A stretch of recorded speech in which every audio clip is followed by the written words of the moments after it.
Hello. Whoa, it's only me and you? Yeah, I was gonna give him like 2 more minutes and then I was gonna bring other people in. Okie dokie. How's it going?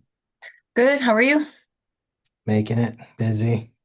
Swamped? Always, every day, all day, every day. Yeah. Well, I feel ya. I feel ya. Gotta do what we gotta do. Yeah. That's all we can do.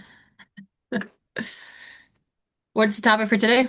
I was gonna talk about mitochondria and mitochondria peptides because I feel like every time I do like peptides, everybody is so engaged. And then unfortunately, when we cover topics like things that aren't flashy and cool, no one engages. Um, Yeah. I guess peptides are the rage or becoming more of the rage now. I think people are just like, oh, I heard that a million times, like 10 different ways. So yeah, that's so just how the human nature is, I think. yeah, I was With gonna rage. talk through these. I think over the past week, I've had like 3 or 4 people ask me about peptides. So I don't think I talked about a lot of peptides, but not like how they impact the mitochondria. We've hit on the mitochondria, but like the different peptides and then basically priming your body to use them. I would say that some of the places where people are accessing peptides, they're just giving them lots of stuff, but not really like setting them up on how to use them correctly. Kind Mhm. of like the terrain theory, if it's all jacked up, then adding something that amplifies its effects will just make you feel worse. I kind of wanted to explain that process of priming it, if that's like shape or fluidity, and then talking about mitophagy, so like the death of mitochondria and the rebuilding of them, and but kind of how you can structure that more in layman's terms and pictures versus getting Mhm. too in deep in science. Um, did we ever talk about like, because everyone and their mother is selling a peptide now or has a discount for a peptide? Is there conversation around like what to look out for as far as quality peptides? Because people are always, I've had a few clients just like want to go on Amazon and get a peptide. And I'm like, nope, not the same. Like, Yeah. just kind of having that conversation of pharmaceutical grade versus whatever any influencer is promoting and how to watch out for that. That's a good point. I think I'll bring that up at the end. I would always recommend pharmaceutical grade peptides if the thing is accessibility. So some people don't have access to them, but being able to hit on the difference between quality control of them. Unfortunately, like the FDA is really limited our scope and like what's available. So, there are different things, but some of the best peptides you can't actually access. Mm-hmm. Um, I'm gonna pause this real quick. I need to ask a question. Let me see, where is this at? To bring everyone in so we don't get a message saying it's not happening.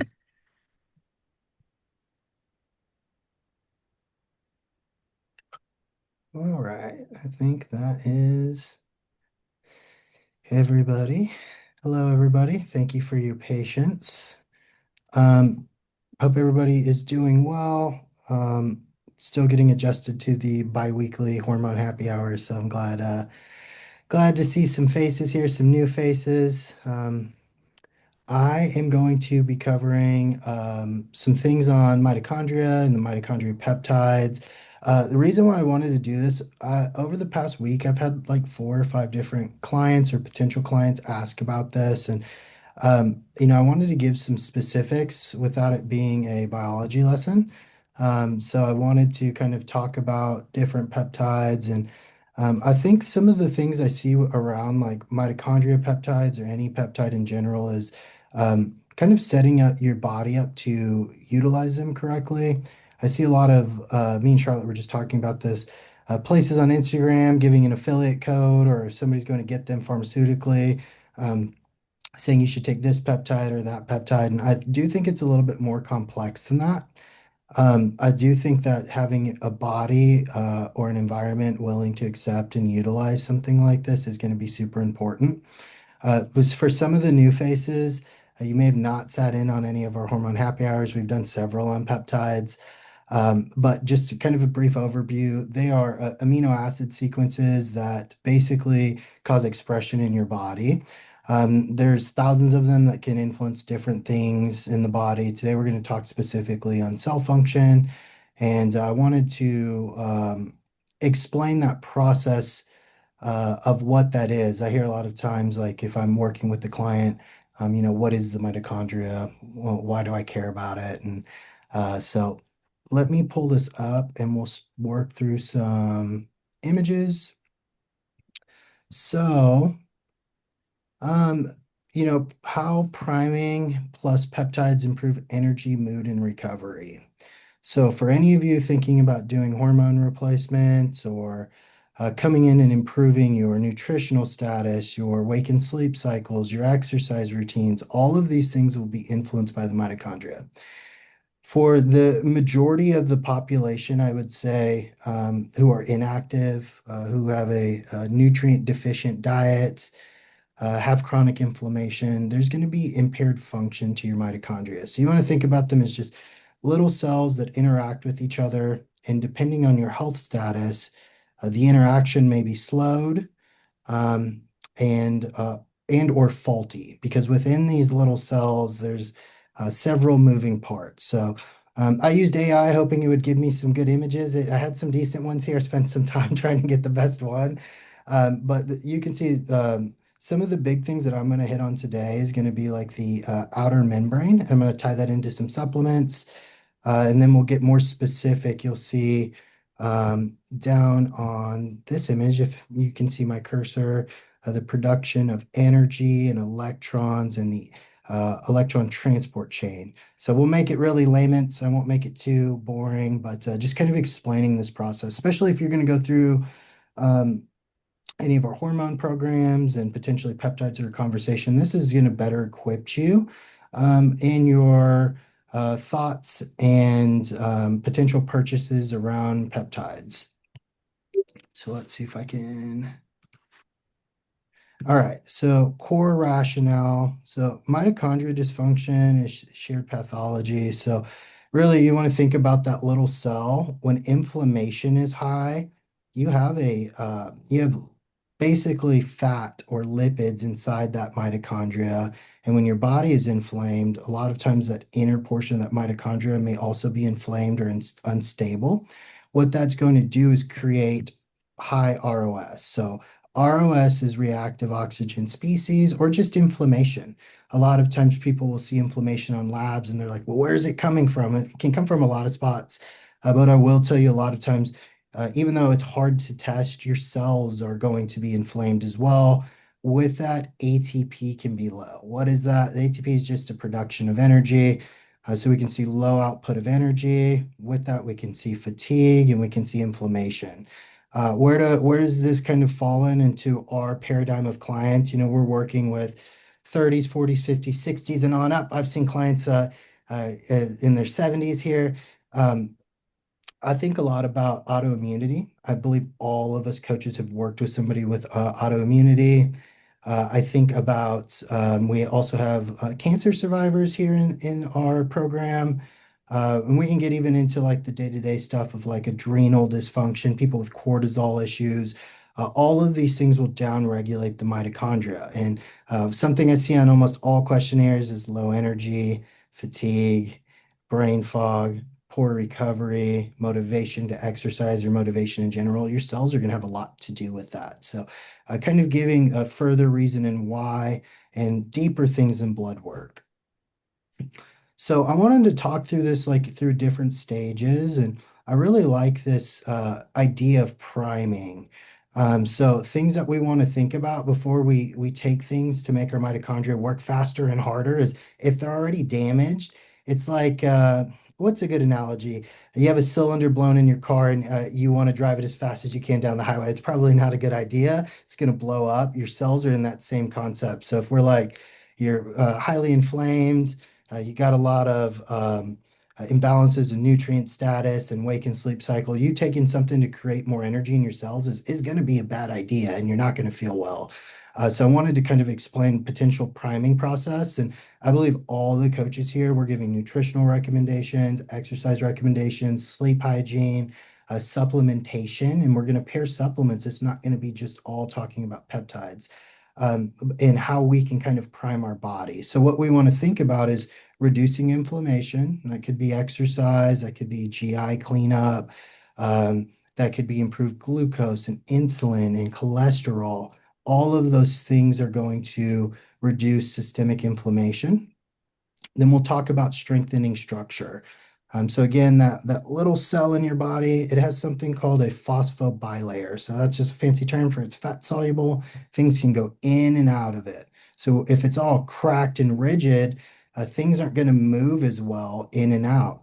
And we can talk about things like if you're taking testosterone or estrogen or even your cortisol, all of those things are going to have interaction. So we really want a stable lipid bilayer so things are moving smoothly. And the last is replacing or replace damaged mitochondria. So, you know, preparing the soil, so kind of getting everything set up and getting a solid foundation to utilize some of these peptides. Lifestyle components, it's not flashy. It's the thing no one really wants to talk about, but I would say it's the most important piece. Everybody likes to talk about the peptides, but things that I think are helpful, zone 2 cardio, that's going to increase fat oxidation, improve mitochondrial density. Depending on where you are in your fitness journey, I just put some general things here, 2 to 4 sessions. This varies client to client, so these aren't hard rules, but these are things that I thought would make sense. 30 to 40 minutes, it may be less than that for a lot of you just getting into moving, but even 10 or 15 minutes a couple times a week is going to improve that cell function. Resistance training, again, just some general guidelines, a couple days a week. I think the almost all of us here are going to prioritize strength training, hypertrophy training for our clients. Muscle mass is our best currency for fighting off disease and living a long time. So we really want to hone in on that. Minerals as well. So minerals, protein, essential fatty acids supply raw material. So we want to think about magnesium, sodium, potassium, amino acids, omega 3s. I'm sure all the coaches here are recommending adequate protein consumption, um, getting high quality fats, balancing minerals, so electrolytes and fluids. Those things are important. Morning sun. So I think that's a big thing that we talk a lot about, and specifically for mitochondria function, getting your cortisol regulated is going to be a piece of that priming phase. Not everybody has 30 minutes. I recommend Happy Lamp for some of you who are in dark, gloomy places where you're not going to get any sunlight. For those of you in other places in the world where sun is abundant, enjoy it, go outside, do that. And then the big thing is, I think, consistency. Um, taking your time and working through this over time versus trying to do everything at once. And consistency is going to beat intensity. And, specifically around wake and sleep cycles, we really want to train our body to wake up at the same time, go to sleep at the same time. Now we'll get into some of like the core supplements in mitochondria function. So omega-3, I know I recommend a lot of supplements. I know Ashley recommends a lot of supplements. We're doing different things. I'd say omega-3s are probably in like the majority of our protocols. And clients are like, well, why do I want to take an omega-3? Yes, it's fish oil. It's good for me. It's good for my eyes. Really, I want to talk about omega-3s and mitochondria function. So some of the things with the omega-3s, you'll see that it's going to stabilize membrane fluidity. So it's going to help just with supporting that lipid bilayer I'm talking about, allowing things to move in and out. Other hot topic items that I see a lot of clients talking about. I have a client on this call. She's using this right now as a fatty 15. This is another essential fatty acid that is super cool, and that's going to work on a different part of the mitochondria. So omega-3s are great. This is that outer fat layer, and then you have the cardiolipin, which is the inner fat layer right here. And fatty 15 works on that. So let's get a little bit deeper. AI was not being that helpful with my images, so I had to repeat these images, but I'll walk through this and kind of explain it. Um, so Urethylin A is another one that I really like to look at. So with your cells, we were talking about them being damaged. You actually have something called mitophagy. Um, if you follow people on social media, assuming 95% of us do, everybody talks about autophagy and fasting. And you also have something called mitophagy, and that's the recycling of damaged mitochondria or dead mitochondria. And you really want to think about this. Being important. If you have autoimmunity, chronic inflammation, your mitochondria may hang around. And if you're not working on eliminating them and recycling them, and then the biogenesis of new mitochondria, taking mitochondrial peptides could create issues. I'll get a little bit deeper in mitophagy, but this is one of the best supplements with clinical data to support mitophagy and mitophagy. So let me move y'all's faces. So mitophagy is a process of removing damaged mitochondria and replacing them with new ones. So mitochondria wear out over time. They produce excess inflammation. That's what ROS is. And they release dangerous signals that drive inflammation, fatigue, poor energy. So I see that a lot with autoimmunity. There is some research around cancer. We'll also see that around adrenal issues, malnourished individuals. So with that, mitophagy identifies these organelles and breaks them down, recycles the materials. This increases energy production and lowers inflammation. And the thing is with mitophagy, it rises with fasting. I'm not saying everybody fasts, but there's some clinical data there. Exercise, exercise, exercise. I'm going to triple down on that. That's a super important one. Um, AMP activation, which exercise induces. And then you could supplement with it if you want, but exercising, walking, zone two cardio, those are great ways to get your cells to recycle. Um, Healthy aging requires continuous mitochondrial turnover. Without it, energy falls, inflammation rises. So this is something that I pay a lot of attention to. And if anybody works with us and we're doing blood work and I recommend different supplements and you don't know what they are, a lot of times it's coming in here and wanting to work on the background of cleaning some of this stuff up. Um, where's my mouse? Nope. And the phase two is acceleration. So priming creates stability, but always it doesn't always maximize performance. So we do want to prime the mitochondria, get in a good spot. Acceleration uses peptides that amplify pathways. So we'll talk through that process. Mitochondria have enough, when mitochondria have enough structure, nutrients, and oxygen to respond to energy output, um, things like recovery, energy, those things will improve. So acceleration works by sending clearance signals, and we'll talk about some of these different peptides that fall within AMPK activation, NMNT inhibition, estrogen receptor stimulation, and then over-the-counter support. When these systems are primed, these signals create outsized effects, more energy, less fatigue, better fat oxidation, so fat loss, which I'm sure all of us want, and better insulin sensitivity. So acceleration is not a shortcut. It's a timing, the right intervention when the body can use it. So if somebody's asked me about some of these peptides of a specific client, I'm like, well, once we get everything else organized and moving correctly, then that's when we'll bring these in. Here is some of the newer peptides. So I don't really see anybody talking about this. This is a brand new one. So I guarantee you in the next few months, we'll see more and more people online and clinics offering this. So this is called AMPK 0304. Um, this is a really interesting peptide. So what it does in the mitochondria, it activates AMPK. So it's going to improve insulin sensitivity. The other piece with this is it improves improves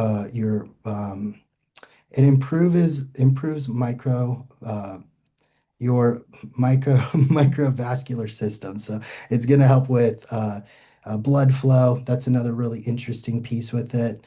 It increases fat oxidation, so your body's ability to burn fat, and glucose uptake. So for someone who has insulin resistance, it's very cool. It will help glucose go into the cell. This may be something someone could look at in place of the GLP-1s. I see everybody asking about GLP-1s. This is another thing that someone could use to improve glucose and insulin. It reduces liver fat. That is also very cool, and it lowers LDL.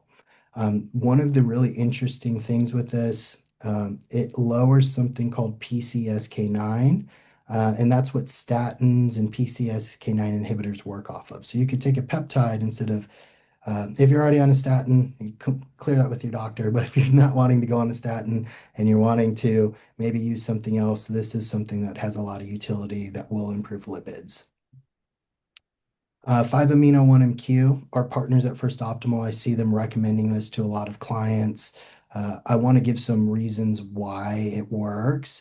So you have something called NMNT, that's nicotinamide N-methyltransferase. It's really just a fat burning gene. It inhibits that. So it reverses diet-induced obesity. It reduces white adipose tissue mass, so your white fat mass, which is biologically active. So that body fat is usually really hard to get rid of. It's a living thing, and it basically slows down metabolism. This peptide is very cool, and it also reduces cholesterol. So we can see here, if we're looking in the mitochondria, it's going to reduce fat storage. It's going to restore metabolism. It's actually going to shrink the size of adipocytes or fat cells. So very, very cool. This is another one. This is SLU-PP332. It sounds like a robot. This is an estrogen receptor related pan-agonist. And the coolest thing about this is it mimics endurance exercise. So just by taking this peptide, it will actually boost your body's basal metabolic rate. So Charlotte was like, hey, Justin, I'm not going to exercise at all. I'm just going to work on my diet and take this medication, this peptide. This is actually just going to increase your body's ability to burn fat. Sounds really cool. It is cool. I've taken it. I like it a lot. It also boosts energy expenditure. There's literature supporting its ability to improve EGFR, kidney fibrosis, cardiac tissue. Again, these things are very great if we do that framework. Now, I've also had people take this who are highly inflamed and not sleeping and abusing caffeine and feel terrible using it. So again, all of this stuff can be very cool and have utility if we're using it correctly. So this is going to work on gene expression, and it's going to improve cell function, so how well that mitochondria can communicate back and forth, increasing metabolism. SS31, this is another great peptide. So it targets the inner mitochondrial membrane. So about 15 minutes ago, if you were listening to me, I was talking about the mitochondria having fat cell. It's called cardiolipin. It is within the mitochondria that actually becomes like deformed, and it can oxidize and it can create inflammation. The cool thing about SS31, it has an antioxidant effect to the mitochondria, specifically the cardiolipin, and it improves the cell's health. So it's very great for um, autoimmunity. I've seen it used in kidney dysfunction, liver dysfunction. There's some limited data around Alzheimer's and Parkinson. That's where it's going to fall into that neuroprotective realm of things. This is one of my favorites. This is methylene blue, and it basically works by bypassing electron transport chain. So that's the ETC. And you want to think about like this little image down here is basically like a circuit board. And a lot of times when your energy is low in your cells, your circuit board will malfunction and it's not moving correctly. The easiest way I could describe this is if you've ever been out of shape, and I've been out of shape in my life before, is walking upstairs and you start huffing and puffing, and you're like, man, this shouldn't be so hard. That's your body slipping electrons. This peptide's very cool by basically bypassing that and speeding this up. So again, if your cells are healthy, this can be very beneficial. I can improve mental clarity, energy. I take methylene blue 2 to 3 times a week. It's one of my favorite peptides. I work 12 hours a day. I have two small children. I have to be lots of energy every day, all day. So this is one of the tools I use pretty consistently. And then kind of getting into sequencing. So, if you're thinking about using peptides or you're just working through this journey and you're wanting to get healthy, that priming phase is something that you should consider like long term. That would tie into all of the over-the-counter supplementation, the nutritional, the lifestyle components. But if somebody was trying to expedite this process, they're saying, hey, uh, uh, coach and medical team, I'm really wanting to improve my symptoms. I would think about spending some time in a priming phase here, getting things moving, your body feeling good, and then 8 weeks of that, and then you could look at layering all these different peptides. Um, these things have a lot of utility, and I've seen them help a lot of people. So that would kind of be some of the framework around that. Uh, yeah, and that is pretty much everything in regards to my peptide slides. The last thing I wanted to say, Charlotte brought this up, and this is a great recommendation, is not all peptides are created equally. So you can order peptides on Amazon. I highly recommend not doing that. The things with peptides, they are made in a laboratory or they're made in a bathtub. The thing is that you can have a lot of impurities in certain peptides. You have to think about heavy solvents are used to break down all of this material and then turn it into basically a puck that you mix with water. If you're getting this online or from random websites, a lot of times you can have heavy metals included in that. There's other things in those peptides that can potentially drive up inflammation further. So for those who are able to source them from a compounding pharmacy, I highly recommend them doing it that way and avoiding going through uh, gray markets or off of Amazon. Now, I know not everybody has that ability. I do believe that there are some places to get decent peptides online. I'm not going to go into any specific sources here. But I would say that if you have the availability and you have the funds to do it, getting a pharmaceutical grade is going to be the best option. So that is a ton of information. I wanted to pause and see if anybody had any specific questions. I really like to cover these things because I feel like people are really interested in peptides. They are really the future of medicine, and I see just so many places online talking about it. So I wanted to be able to provide resource and information. The last thing I will say is I'm going to download this into a Microsoft PowerPoint. And for those of you on a computer, I will drop this into the chat so you have access to look at this if you are curious further. Um, but yeah, does anybody have any specific questions for me or the coaches? I have a question. Yeah, absolutely. So I work with Lisa. She may have already talked to you about this. I'm on HRT. I'm 65. I have no adrenal function. I have Hashimoto's, lymphocytic colitis. So I am taking the HRTs and the oral progesterone, and I was taking the glutathione. Uh-huh. And I talked to First Optimal and I stopped injecting it because I get this terrible rash all over. I get it on my face, my forehead. It's hives, is what it is. And Hmm. my chest, my abdomen, but it mainly they're raised bumps.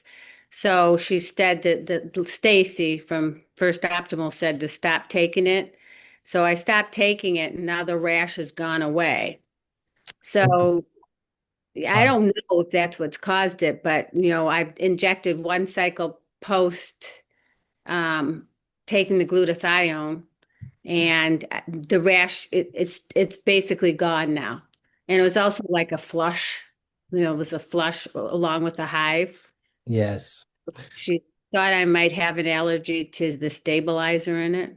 Now, you potentially have an allergy to that, or you're having issues with sulfur donation. So when you inject that, does it smell like egg or very sulfury? That's It something doesn't, but I am allergic to sulfide. that's exactly what's happening to that. And Yeah. that is a sulfur donor. That's one of the ways it works on detoxification. It's very high in sulfur. So I take it on a pretty regular basis. And when I'm done injecting it, I can almost taste like a sulfur taste in my mouth. So if you're allergic to sulfurs, that is something that the glutathione can definitely cause. Um, I remember speaking with you. If you're okay with me looking at it, I wanted to look at your supplements because I thought I recommended some things in there that I want to double check. Are you okay with that? Yeah, you can do it. Yes, absolutely. I'm just trying to get healthy. I don't have an exercise issue. I don't have a weight issue. I have metabolic issues that, I can't, the normal MDs don't address properly. Yes, I remember us talking, Lisa. Let me look at this. So I've just got some weird stuff. I would almost guarantee it's a sulfur-based issue with that glutathione. Um, So I've now not had, I haven't injected glutathione since I think Wednesday. and you and I had talked. You were doing a liposomal glutathione from a different website at one time, right? I didn't have any problem with the liposomal. Yeah, it's that. NAD, glutathione, collagen peptides, a few others. Yeah, what I would say is that injection is going to be very bioavailable. So I like liposomal. It's just not as potent. So anything you're using as a liposomal, it's going to have different interaction versus if you're putting it into the muscle or you're putting it sub-Q, you're going to have much more bioavailability and absorption from that injection. If someone wanted to use glutathione and they were having issues reducing sulfur or have an allergy to it, I would probably lean into a liposomal. I Okay. don't think The that you, one more time. patch, they have, I think they have patches too. You could go either route of that, but I wouldn't do an injectable. Now, this is not me saying anything negative about anybody, but the when filling out your questionnaire, you should have. I'm assuming you probably put that you're allergic to I sulfur. did. Yeah, so that's Only something. allergy I technically know of. Sure, and that's a common one. I see the sulfur allergy pretty regularly, but yeah, the most likely that's the cause of that. If you wanted to use it, really the things looking at things I recommended, you're getting a lot of support from like a liver gallbladder supplement. If we're working on cleansing the liver, that's going to have TUDCA and artichoke and high quality milk thistle. That's going to be more than enough for you. You probably don't need a glutathione on top of that. The last thing I would say is, I remember looking at some of your labs. We really want to improve a lot of those functions and inflammation, and looking at labs, specifically antibody response before. That was 665. Yeah, the thing is the glutathione, especially injectable, is going to have a lot of interaction with the mitochondria. It has antioxidant properties in that mitochondria. If we're inflamed, it kind of goes back to my priming sequence. We need to prime you and get you ready. Not saying you need to take glutathione, but if you're going to use other peptides later, we need to create framework and basically, Charlotte talks a lot about terrain and having an even terrain. We want to make sure that your field is ready to plow and we're not needing to do a bunch of other things prior. Well, I have the eating down. My gut's obviously little messed up. It doesn't like cruciferous vegetables at all. Sulfur, it's a sulfur donor. It can definitely Does cause some not like issues. it. It causes massive problems, and I just keep eating it and eating it and eating it. So I should probably stop that. But yeah, so I'm just trying to reduce my cholesterol so that because I'm not willing to take a statin. Yeah, I'm not either. And other than that, I don't have a sleep problem, minus my 18-year-old dog. She's a problem. And I don't have the other issues. I just, as far as I exercise, I do all that. Weight's not a problem. I just have autoimmune stuff that I'm trying to help. Yeah. What do you think about that oral BPC? Are you noticing any improvements from GI or inflammation? If I don't eat the vegetables, I do fine. Okay. So, but Lisa and I have talked about this, trying to get the right carbohydrates, and then I'm looking at my macros all the time, freaking out. Oh my God, my carbohydrates, and then I'll end up a whole day with no food, basically, because the day before was so rough from my from eating too many cruciferous vegetables. Yeah, I would say finding some vegetables that work well for your digestive tract. If you are inflamed from using Brussels, broccoli, cauliflower, whatever it is, um, I see a lot of people do better on things like bell peppers, maybe onion, potentially mushroom. It just depends on the Yeah, individual. I do a lot of pepperoncinis, and they don't bother me at all, and they're spicy. Yeah, yeah. So it's just figuring out what's going to work best for your digestion. The thing is, I wouldn't want to inflame the gut, especially if we're bringing in that oral BPC. That's going to really dampen that inflammation. So we really want to reduce flare-ups as much as possible. So you working with Lisa on that's going to be important. Since being, I'm trying to think, I think I met with you in October. Um, how are things going from the hormone standpoint? So far, so good. I mean, at first, my breasts were tender, and this body hasn't probably seen hormones in 40 years. So that part's easy now. Okay. Are Yeah. you having any symptom relief? Maybe more energy, better I never workout? had any of the symptoms in the first place. Okay. The hot flashes were years ago, and I get up at 5 every day, walk 5 or 6 miles, and do an hour of Pilates. And then the days I don't do Pilates, I still walk and lift weights. Energy's not the problem, really. Got it. Sometimes in the afternoon, I'll get tired. The thing I would be looking at for someone as active as you is improvement in body composition. I'm sure you and Lisa are checking photos. I Having, give, I give the photos. I haven't gained a pound or lost a pound or moved an inch or done an inch. I don't weigh much. I think your yeah, body composition has definitely improved though since we Probably. started though. Yeah, we could review. I know we're meeting a little later today. We can review that. That's right. It looks a little better. I'm 65. I'll wear a bikini. I don't care. I look better than a lot of 40-year-olds, but I have, at 65, just wait, ladies. It doesn't improve the skin. Gets a little saggier, a little more wrinkles, but Yeah, it I would doesn't. say muscle mass and body comp is what I'd be tracking for someone who's already relatively lean and in good shape. Is I would want to see that muscle mass, that lean muscle mass uptick, and it's going to be a slow process. I was meeting with the client today, and he was like, "Man, I haven't seen that much progress in 10 weeks." I'm like, "It's going to take a little bit longer than 10 weeks. Like, we're going to want to do this over and over." And that's where those pictures come in, because I was able to show this individual, "Hey, there is some improvements." So. That's something else I'm going to voice here. If you're not doing your check-in photos, it's a I disservice. do them I'm due today. When I shower, I'm still in gear from this morning. We had a snowstorm here. Yeah, yeah, it's good that you're doing that. Yeah, I would say I'd just pull off the glutathione. That liver gallbladder sup's great that you have in there. You have some other things to reduce inflammation. I would not reuse it, especially if you had an allergic No, reaction like that. I'm not going back. It's been a mess for a month. Yeah, I would pull it out.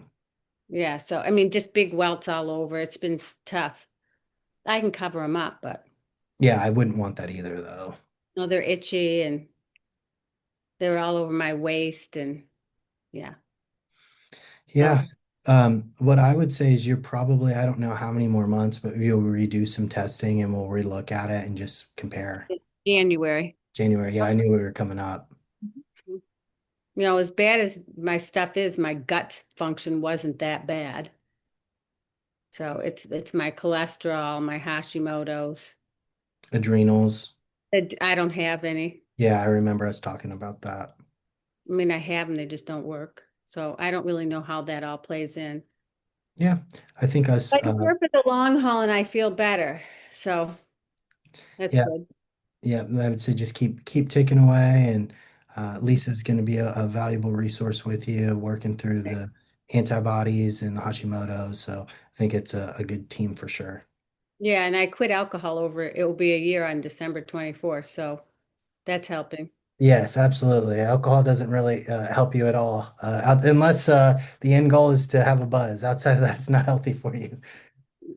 Yeah, that's not a good goal. But Um, Well, yeah, thanks for sharing and just keep me updated. I'll see you next month. We'll Yeah. compare stuff. I have everything on you. We'll just recompare everything. Okay. Yeah, I'm just hoping, I would love to see my cholesterol come down a little. For Yeah. those that don't know, you're going to not like this number. My total cholesterol is 419. So, but it's been high my whole life. Yeah. Yeah, I would say us tracking that, and then we have some things in place to help with your cholesterol for sure. My triglyceride ratio to my HDLs is the only thing that's good about it. I also have high ApoB, and I probably have high LP little a. Yeah, I know we don't check the LP little No. a. I'll get my endo to check it. Yeah, it's good to just screen for it. There's nothing you can do about it. Yeah, unless you want to take a statin. I'm not taking a statin. Yeah, no, I understand that. Really, what I tell everybody is looking at imaging, see if you have any blockage or calcification. That's going to be your best friend, and then you can make a better decision on if you need medication. Well, after I do my January, if there hasn't been any improvement, I'm going to do the CLEERLY test. It's reads all your heart and all the blood flow to and from the heart and how it's clogged or not clogged and what they suggest. It's read by AI. Yeah, yeah, I would So say I would do a further diagnostic on it, especially if it doesn't improve. I'm praying. So and I since I started with you guys, I have not had sugar or gluten either. So Little gotta things, it gotta help, right? all the little things, definitely. So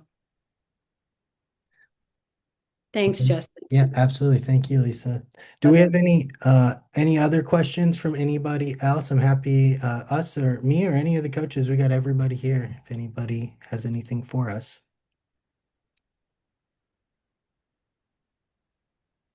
I have something about comparing the GLP-1s versus the peptides since it's all a hot rage right now. Um, Pros and cons of both if you're deciding on either one. Yeah, I would say pro GLP-1s. There's a lot more clinical data on it. So if people are looking at that, even though it was rushed to market, we're going to be expecting a 3-in-1 agonist in Q1. Lilly is pushing a retatrutide or whatever they're going to name brand that. We'll have another one here. Um, I think that they're a great tool. I don't think that they're an issue. What I tend to see is most people use it as a band-aid. I also see a lot of people not lose any weight on them. So it just depends on the individual. Really, I would say the accessibility of them is a pro. A lot of people can get that from a primary care office, especially if they fit within like billing and coding, they're overweight or have type 2 diabetes. Um, Cons with it, gastric paresis, um, further intestinal disorders, constipation, loose bowel, sarcopenia. A lot of people don't exercise or eat well and they use those drugs and then they burn off all their muscle. So those are the things that scare me. And I'm very transparent with everybody. I've used GLP-1s have been around a long time. I used liraglutide. That was the first one. I've used semaglutide, which is Ozempic. I've used Mounjaro and I've also taken the triple agonists. So I've used them all. And I don't really think that they're bad drugs. It just depends, or again, is your terrain well set up to utilize that? Um, with the peptides, the thing I will say, they are less invasive. Most of them are going to be in oral formation. There's a couple that are injectable. Um, the interesting thing with the peptides, it's not just going to be appetite suppression and glucose regulation. Everything that we covered here on these slides, it's also going to improve energy output and energy production. So you could see mental clarity, cognition, day-to-day energy pickup is what I tend to see with GLP-1s is people take them, they eat less and they feel worse because they're already in a deficit and then they're in a further deficit. So I would say they both have utility. It just um, depends on the individual and depends on accessibility. Some of these peptides are hard to access if they're, and it's kind of like a private group almost, if you will. Not everybody has access to this Hormone Happy Hour and Davey More Fitness, and not everybody knows that these other things are available as the GLP-1s mainstream. If you're turning on TV, every other ad is going to be for a GLP-1. Um, but yeah, I would say they both have utility. You could use them in conjunction. My thought with that is usually using peptides prior to a GLP-1, see what kind of movement you can get. But I've had some clients who've not made any movement with peptides and diet, nutrition, and then as soon as we plug a GLP-1 in, they start to lose weight. So it's just very circumstantial on each individual. I wish I could say this is better and this is not, but biology is much more complicated.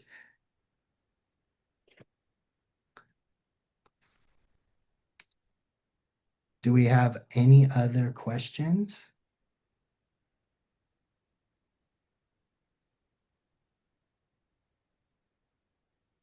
All right. Well, I hope I didn't bore you all to death.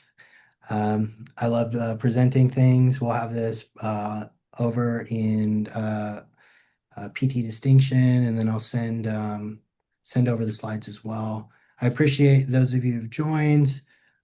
We will reconvene in 2 weeks. Hope everybody has a great rest of their week, and see you next time. Thank you. Thank you. Talk to you later, Lisa. Bye. See you later.